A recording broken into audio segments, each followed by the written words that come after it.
and welcome back to another episode of The Last Storm. We're doing our post-game podcast, game two in a row against the Kings. We lose 123 117. We were down 17 points in the third quarter, Dave, but we really competed for four quarters. What do you think kept us in it this one? It's just the effort and hustle. We saw Kenny Hustle out there doing what he does so well.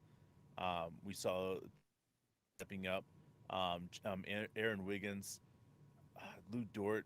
It was just a lot of fun seeing these guys play together as a team. But really, Sarge, or as we call him, Sarge, he was something special, man. The way that he was able to accomplish what to do in the 27 minutes that he was able to play was 21 points, 2 assists, 8 rebounds, and like a lot of the stuff that he did, you don't see on a stat sheet. Like when they would hit a shot, he would take the ball out of balance and he would like flick it really fast and get going really quickly. Like these are the things that mean a lot in the long run. And Dario is so good at that and understanding what he's able to accomplish time he's able to play in every single time he's out there. So I think we do have a very special gem with Sarge out there. And I think that some beautiful times to come with him for sure.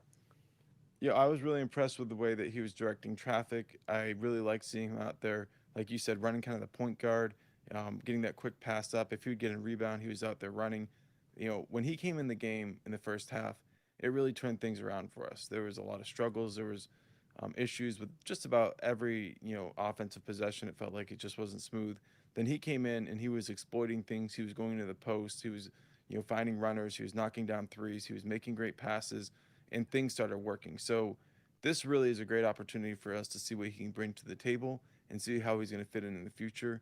And I think he's going to be a big part of really what we're doing this year. And honestly, I don't think there's any way we're going to want to just let him go at the end of the year. I think we're going to try to re-sign him. He has a lot to offer, and Sure. this is really just the tip of the iceberg for Dario. I agree. And I think that he's going to be one of those guys that's not going to demand a massive contract. So getting him on a contract makes sense for both parties here. And he played great, but the reality is our whole bench played truly spectacular. We had Trey Mann with 10, Kenny Hustle with 11, and J.R.E. with 5. So he was the only guy on our bench that didn't score double figures. 5 guys on our bench scored double figures. Just a great job. I mean, really great job by our bench. They had, I would say, a decent amount of rebounds with offensive rebounds out there. But I just felt like our bench did a phenomenal job guys in the game because for whatever reason, Isaiah Joe and Josh Giddey and well, really just Isaiah Joe and Josh Giddey just weren't having. But our bench really stepped up when we needed them, especially when we were down 17 points in that third quarter. Yeah, there's a lot of players to talk about. Everybody who played scored at least 5 points, and everybody who played got at least three rebounds, or at least two anyway. But most of them got at least three. So we were getting contributions from everybody. But let's talk about J Dub because he deserves some extra credit here. 27 points, 8 assists, 5 rebounds, 33 minutes, and bro, as the game went on, you could tell he started really figuring out what he could do that nobody could stop, and he was finishing at the basket in a different type of way than we've seen from him. This to me was one of the most spectacular offensive games he's had because the variety of ways he did it. And sit here and talk about his offensive game, which for all purposes we're going to. But I want to take a second and just and beautiful his defensive game is. He had 2 steals on the night.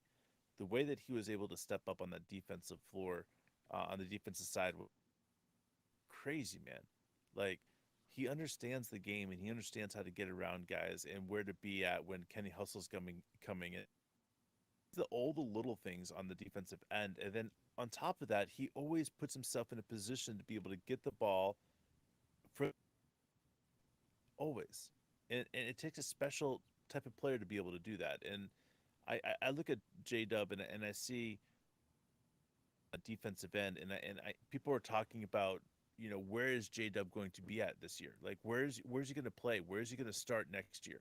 You know, and I gotta say, guys, he looks really good in that power forward position, in that small forward position, depending. he looks really, really good, and I want to see him play as much as possible. And if that means he's got to play in that position, he's got to play in that position. I really, really hope that's where he gets put, because the reality is he's a special athlete. So let's talk a little bit about Trey Mann. Trey Mann didn't have the biggest stat night for him. He had 10 points, 6 assists, and 3 rebounds. But really, there was a number of times where he was the only good thing going on the court.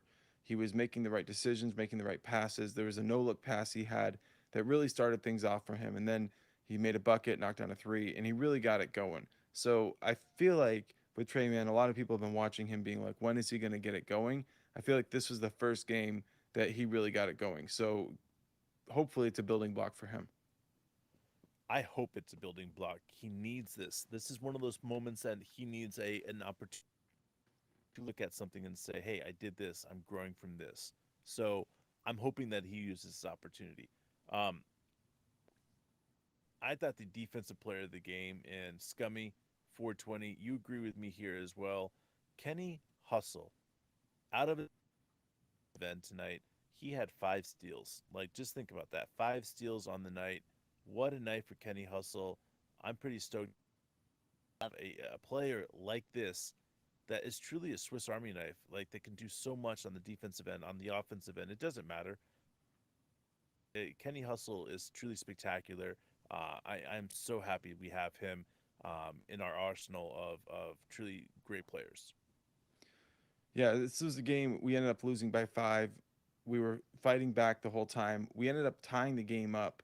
I believe it was like some point in the fourth quarter, right before they went one, two, three punches, like just started laying them Back on to us. back to back. And it was a situation kind of like the last game we played them. Anytime that we missed a layup, missed a bucket, they were out and running and they were scoring. So we would get it right there and then it would be gone. So overall, it's easy to say, if this or that or the other, but in the end, we're relying on the young players to come through for us right now. It's easy to point at somebody and say they didn't have a good game and we lost by 5. And if they had a good game, then maybe we win this. But part of not having a good game is the other team playing good defense. And we really felt like Josh Giddey ran into a really big difficulty this game. And we don't like picking on any player or anything, but he had No, 3 fouls in 6 minutes of the game. And then he it struggled just to threw him really off. find any groove after that. He had some good plays throughout the game, but in the end, if you want to look at it and say, like, if he had an average game for him, then we probably win this game. Now, you got to But give the look at Kings credit. But go ahead. I Yeah, don't you think go. I don't think it was coach's idea to put Dort and Josh and Isaiah Joe and Jay Will, Trey Mann and JRE out there for any longer than 21 minutes, because then it's going to have to be slowed down next game, which is tomorrow night. He Right. needs these guys. So I think it's part of it was reran. We can go ahead and put Dort out there for longer and Josh out there and Joe out there for longer, and they can get more points, but then we won't be able to play against the Lakers. Right. And we got to be ready for this. This is a tough part of the schedule. You got a tough game against the Lakers. We know the Lakers won't have LeBron. I'm doubting we're going to have Shea. He was out for the health and safety protocols, so it could be just one day, could be longer. We'll see how that plays out. But overall, I'm looking forward to JRE continuing to come back. Yep. Jay Will played some really good minutes. He had some, great up and under type moves. Just overall, you love seeing the young players get out there and compete for 4 quarters. Have that grit. Down 17, it doesn't mean a thing. Come back, tie it up, get down 10, it doesn't matter. We're going to keep fighting until that final buzzer buzzes, and that's the game we play. That's what we love seeing this team go out there and do. Our city, our state, and our town. So it's all about that, baby. It's all about the heart. Yeah, guys, we appreciate you guys. Fuck yeah, man. We love you. Thanks for joining us, and we will see you soon.